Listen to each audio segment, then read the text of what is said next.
quick one on this. One, I want we are very particular. We have a problem with the appetite for this government of increasing taxes. Let's go to the bottom line. There is appetite. There is this issue of if to make money in Kenya. This is a policy of this government. We must increase taxes. That is why these taxes will increase the VAT from 8 to 60 in 2024. That prompted, among other things, the Sufuria revolution. So that's number one. But number two, this issue of coming to tell us, now, there's the whole issue about Iran war, the state of Hormuz. Let's go to the point. The whole issue about fuel increase in Kenya is about corruption locally. Number one, you cannot run a country without strategic oil reserves for 90 days. So that if there's any shock, it can be managed. That one they have admitted that it's not there. Number two, to go to the point, they brought us some charade of some people who are being arrested here to prepare us for all this drama. Why are they not charged? Because there is nothing they did wrong. We have information to show that the National Security Advisory Council did a meeting chaired by Hopes, the head of public service. Head of public service is the chief of staff to the president. So the president knew that the advisory council recommended other sources of fuel. So, but the fact that one company, that is a blue-eyed company, was left out in that deal, that's what the guys who went around and they cried for, because that is a company big bosses used to get money. So in a nutshell, that drama is not necessary. Let's come back here quickly. Dibal. So, where are we now? Today, this is what we are saying. Dibal, the increase of the fuel levy, that is what we are saying has to be brought down. Because you cannot punish Kenyans further. You cannot punish Kenyans further with taxes, with increased oil. By the way, Dibal, let me tell you, this thing will simply cripple the economy. We have done studies for the last 2 weeks. As a DCP party, and I can tell you people are crying everywhere. Everything is going to increase. Only that amount of money on fuel, you are crippling the economy. So what are we saying? Not allow, it doesn't make sense, Dibal. We must tell this government, excuse me, you increased 16 to 13% half-heartedly, then we pushed you to increase to 8%. Come on, remove the VAT, because these are desperate times. They need desperate measures. Remove the fuel levy. Never mind that somebody took the levy to bank and they got some money against it. This is mismanagement of the economy. And then today the president goes and tells us, now, the problem we have in Kenya is not all that now. It's another story called middle-level economy, low-middle. Let me tell you something. We have done our own analysis. That the truth of the matter, he's trying to run away from the facts. Dibal, I'll tell you in a nutshell that among the countries he's mentioning, the lower middle economic countries, about the ones we have gotten about 20 or so. I mean, Angola, fuel, petrol is 42 shillings. Of course, you can say they produce oil. Egypt, 59. Tunisia, 113. Nigeria, 116. Benin, all of them are 160. Zambia, 168. Namibia, 173. Guinea, 178. Ghana, 184. I mean, why are we 197? Why are we 206? What we are saying, please, if we allow in this country today, if we allow the president of this republic, I'll call him with all the respect you want, if we allow him to continue squeezing us with this kind of increases, this country will not be there to survive in August, December. It will be crippled economically. We have to put maximum pressure. And by the way, for record, Dibal, as we said 1 week, the announcement today we made, we gave him 7 days.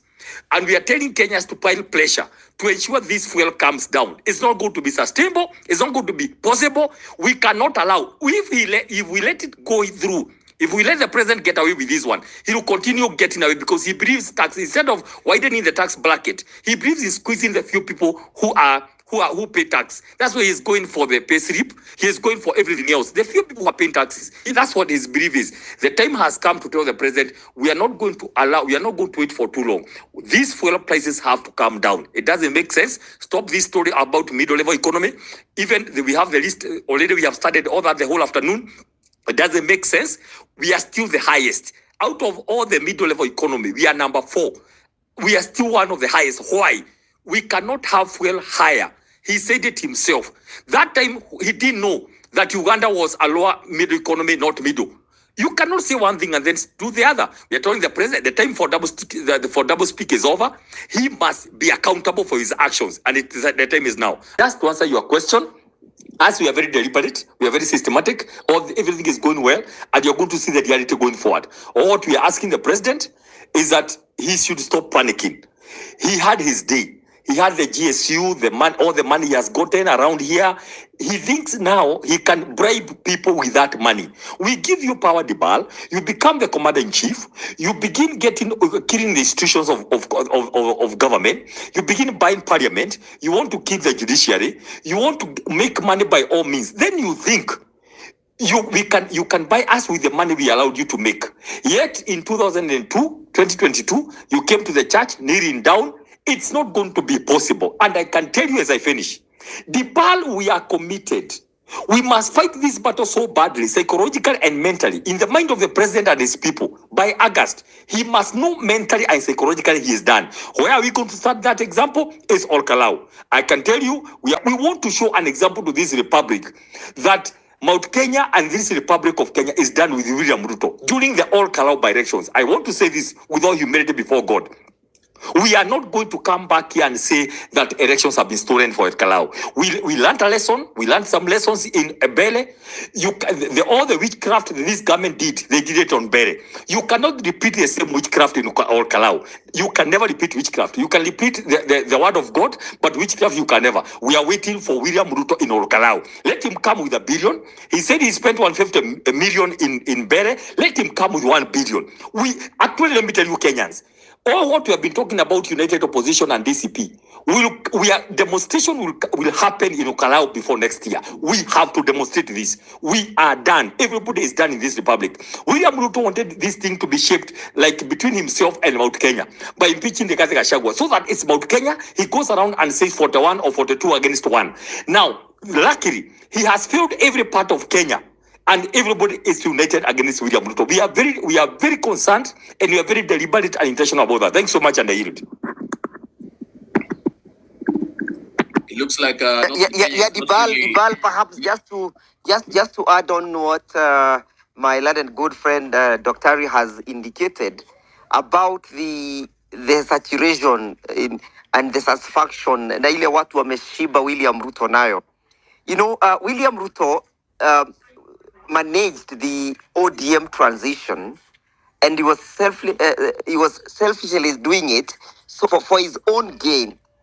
And then ODM has realized that William Ruto is inviting them to their political pit. And thus we can see that now they are trying to struggle.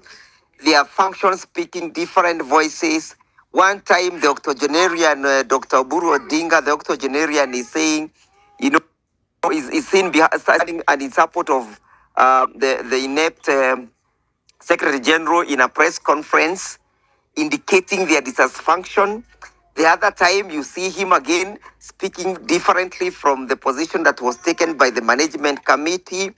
You realize that ODM is a headless chicken, and that ODM has completely outlived its usefulness in the Kenyan political sphere.